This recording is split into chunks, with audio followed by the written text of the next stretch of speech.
Imagine being at work in a hospital or nursing home setting. Imagine needing help but can't find anyone to help you. Nurse abuse happens, just like resident abuse happens. When you come to work and you actually do your job correctly, other CNAs and nurses take advantage of that. Not all of them, but some. Many of times myself, I have been at work in a nursing home setting and would need help with a simple task such as pulling someone up. I would go try and find another CNA to assist me, and they would be nowhere to be found, leaving me all alone on a unit full of residents, not able to pull the first resident up and not able to meet the needs of all the other residents on the unit. Unfortunately, there isn't much you can do. When you report them, they don't get fired or they don't get in trouble because in healthcare fields, nurses and CNAs and even doctors are hard to come by.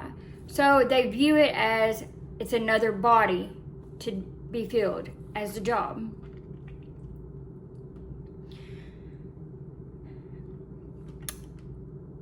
And they're just here to keep and take up space. While along the other ones that do actually work run around with like a chicken with their head cut off, trying to meet the needs of all of the residents on their units.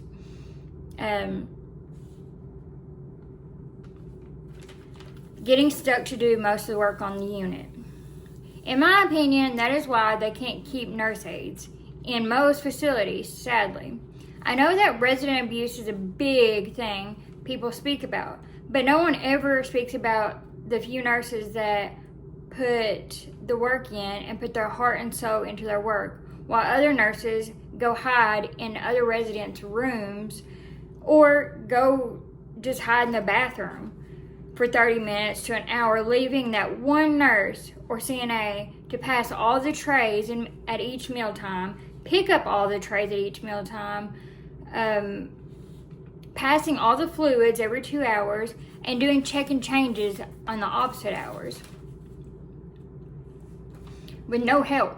Usually when you finally find the person that left you hanging, they have a big long story of an explanation of what they was doing, knowing that really wasn't happening. It don't take hours to pull the task off that they were saying or claiming to do.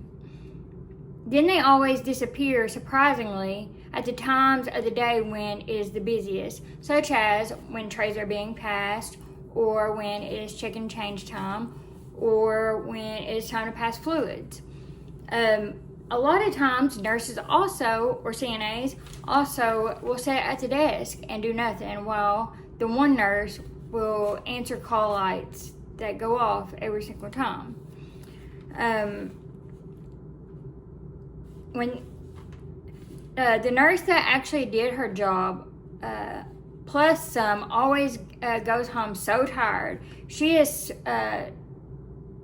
falling asleep on her drive to get there, and probably also crying at the same time due to all the hard work that she pulled off through her shift, making her question her choice of career. In my opinion, I believe that is why it is hard to keep CNAs and nurses in facilities. I also believe if people get reported for not doing their job so many times, then there should be consequences to their actions, such as not getting paid for a week.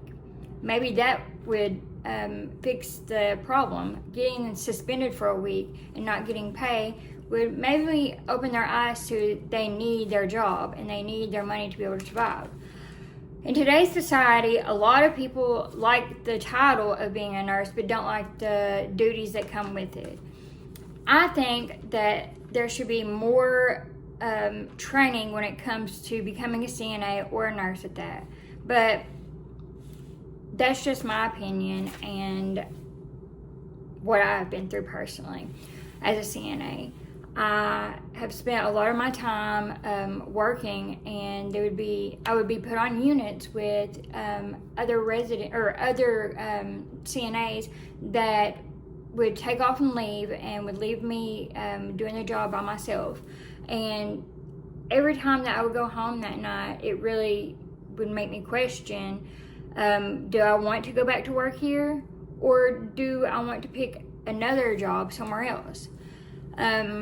It's hard on one person to take care of a whole unit of people, especially elderly people at that.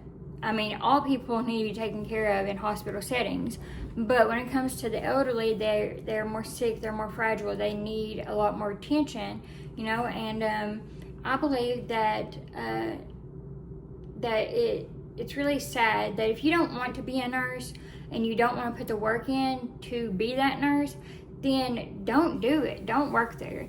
A lot of people come into these facilities and they sit down at a desk and they sit there all day getting paid more money than I do and don't even do their jobs. So I just find it really repulsing that it even happens. But that is just my personal opinion on the healthcare field and the things that go on in facilities that is not spoke about. There's a lot of resident abuse, but whenever it comes to nurse abuse to me is whenever they leave one nurse that actually does her job, or one CNA that actually does her job, with a CNA that they know doesn't do their job because they've been reported so many times, and that one CNA or nurse is left to pull the whole shift. And these are 12-hour shifts that we're talking about, not just 8-hour shifts or 6-hour shifts. They're 12-hour shifts. And whenever you work 3 of those in a row, by the end of that week, you are so tired that you sleep the rest of the week. And a lot of nurses don't speak up about it. They just take it, and do it because we have to. That's our job too. This is our way of getting paid. And I just believe that if you do not want to be a nurse and you don't want the responsibility behind being a nurse, then please don't go be a nurse. Find a different career.